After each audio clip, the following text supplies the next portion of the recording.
Salut les investisseurs, on va mettre à jour notre suivi des plus grosses entreprises allemandes. Abonnez-vous à la chaîne si ce n'est pas déjà fait. On commence tout de suite avec les 10 plus grosses entreprises allemandes. Je suis allé sur ce site. C'est ensuite qui classe les entreprises par capitalisation boursière. Le top 10, il est constitué de ces entreprises. Je vous ai préparé une watchlist avec les mêmes métriques que d'habitude. On passe en revue les colonnes. On est sur ici le symbole de cotation boursière, le nom de l'entreprise, l'industrie dans laquelle elle opère, la capitalisation boursière en milliards en dollars US, pardon, la croissance du chiffre d'affaires en rythme annualisé sur 5 ans, 3 multiples de valorisation par les flux, valeur d'entreprise sur EBITDA, ratio court bénéfice, ratio court free cash flow, à chaque fois sur les 12 derniers mois, ratio cours sur actifs tangibles pour voir s'il y a une décote et pour évaluer les financières, rendement des capitaux investis pour les entreprises traditionnelles, rendement des fonds propres qu'on regardera pour les financières, l'endettement, le rendement du dividende, le rendement d'actionnaire qui inclut rachat d'actions ou dilution, les free cash flow par rapport au bénéfice net pour vérifier le payout ratio. Allez, on commence tout de suite avec la première entreprise de cette liste et il s'agit de SAP, le leader mondial de l'ERP, le PGI en français, logiciel de gestion intégrée.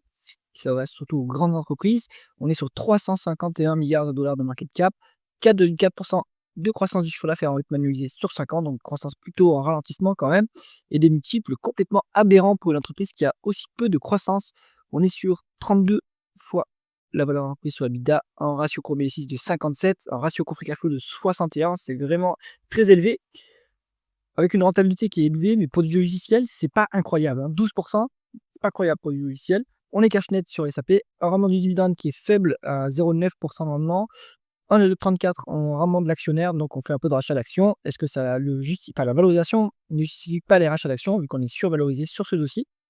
On a un PE ratio qui est à 45%, avec des free cash flow un peu plus bas que les bénéfices nets. Bon, on est à 50%, on va dire. On a les moyens de verser ce dividende sans problème.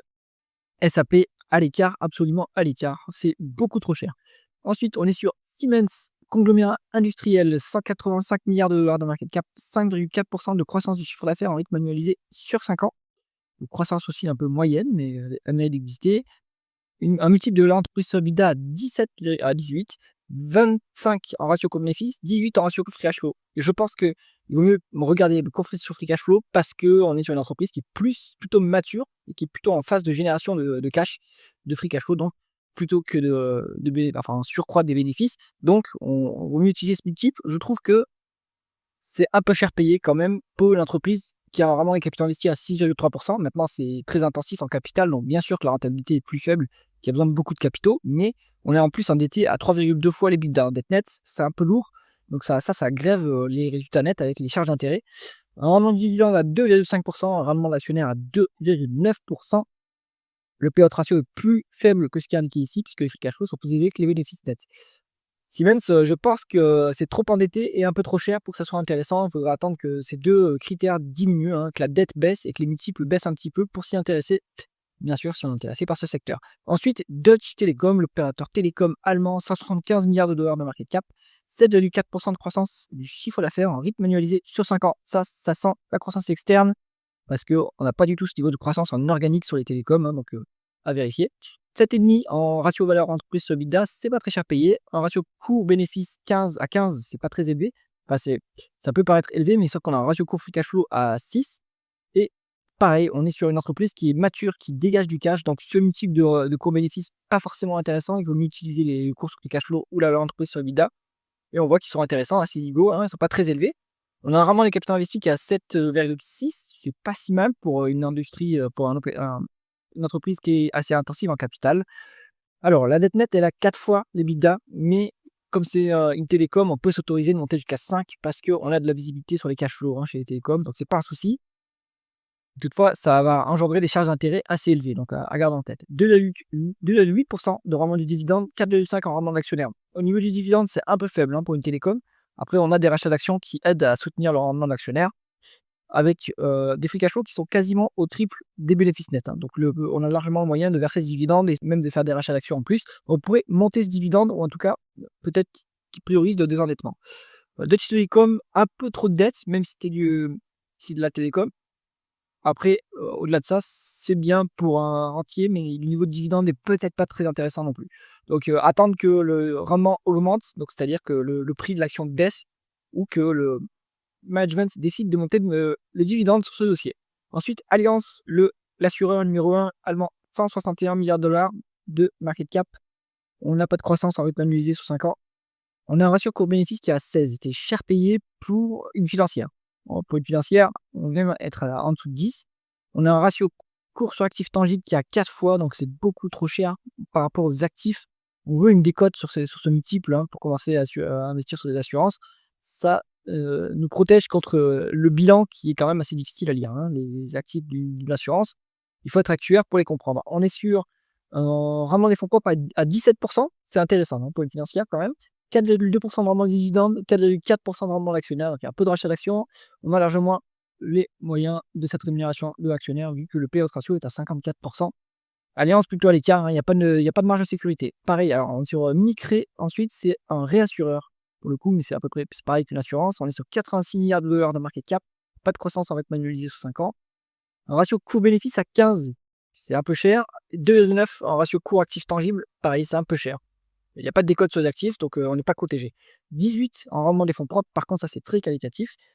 3,8 en rendement de l'actionnaire, 4,2 alors 3,8 en rendement du dividende, 4,2 en rendement de l'actionnaire. On a un payout ratio qui est à 35, on a les moyens de verser ce dividende sans problème pour Micré. Pas de décote, pas d'investissement, c'est tout pour les assurances. Surtout que je suis structurellement à l'écart du secteur. Ensuite, Rheinmetall, alors là c'était le carton de William Higgins dans son fonds France. On est sur un acteur de l'aérospatiale et de la défense, 77 milliards de dollars de market cap, 9% de croissance du chiffre d'affaires en rythme annualisé sur 5 ans, ça c'est élevé quand même, c'est intéressant. Et les multiples qui reflètent déjà les plans d'armement et déjà la croissance à venir, 43 fois en valeur d'entreprise sur EBITDA, 97 en ratio co-bénéfice, 76 en ratio co-free cash flow. Donc là, il ne faut pas y toucher, c'est beaucoup trop cher. On est sur un rendement des capitaux investis à 17. Par contre, ça, c'est bien, c'est qualitatif. Et on n'a quasiment pas de dette. À 0,3 fois les dividendes en dette nette. Un petit dividende à 0,5%. C'est normal, on est très cher payé. Donc, le dividende n'est pas très intéressant. Il y a un peu de dilution sur le dossier.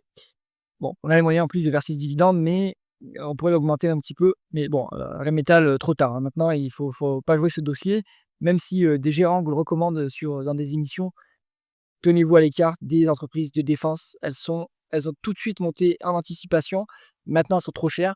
Vous risquez d'avoir une déconvenue. Maintenant, si vous gardez ces entreprises, allez, 5, 7 ans, 8 ans, ça ira. Mais en dessous de cette durée des tensions, vous allez avoir des moins-values en capital parce que les multiples sont montés beaucoup trop haut.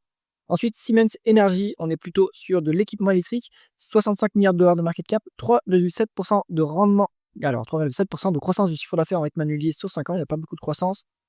Valeur entreprise sur EBITDA à 28, c'est cher payé. On est à 20 en ratio co-free cash flow. Il y a une perte comptable, je pense, sur le dossier, sur les 12 derniers mois, puisque les free cash flow, eux, sont positifs, mais les bénéfices nets sont négatifs. Donc, c'est pas très grave. Une perte comptable comme ça, si c'est ponctuel, c'est pas un souci, vu qu'il y a des free cash flow en face.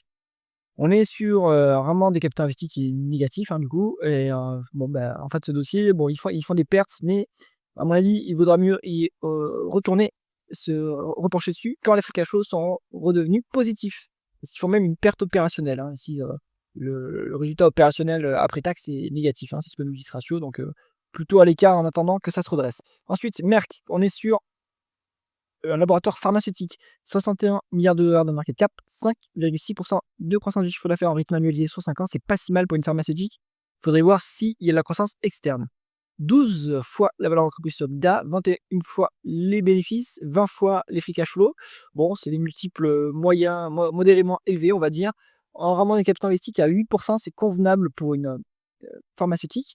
On est endetté à hauteur de 1,1 fois l'EBITDA, donc c'est pas très lourd niveau endettement. Un rendement de dividende à 1,8%, un rendement actionnaire à 1,7%, un petit peu de dilution, mais rien de très grave.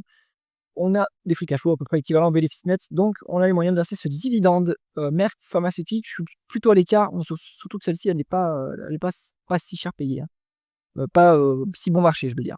Ensuite, on est sur Siemens Healthineers, donc on est sur plutôt de l'équipement médical, 61 milliards de dollars de market cap, 9% de croissance du chiffre d'affaires en rythme annualisé sur 5 ans.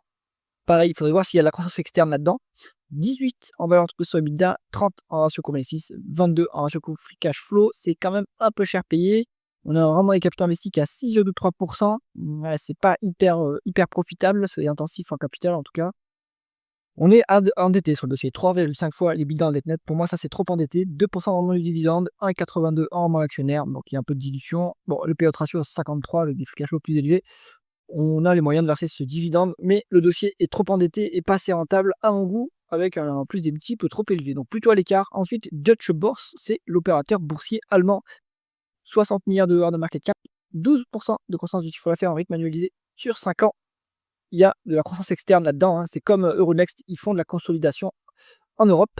Donc il restera bientôt plus que quelques plateformes, hein, vu que toutes les petites bourses régionales ont été rachetées. On est sur 20 fois la balance coût sur EBITDA.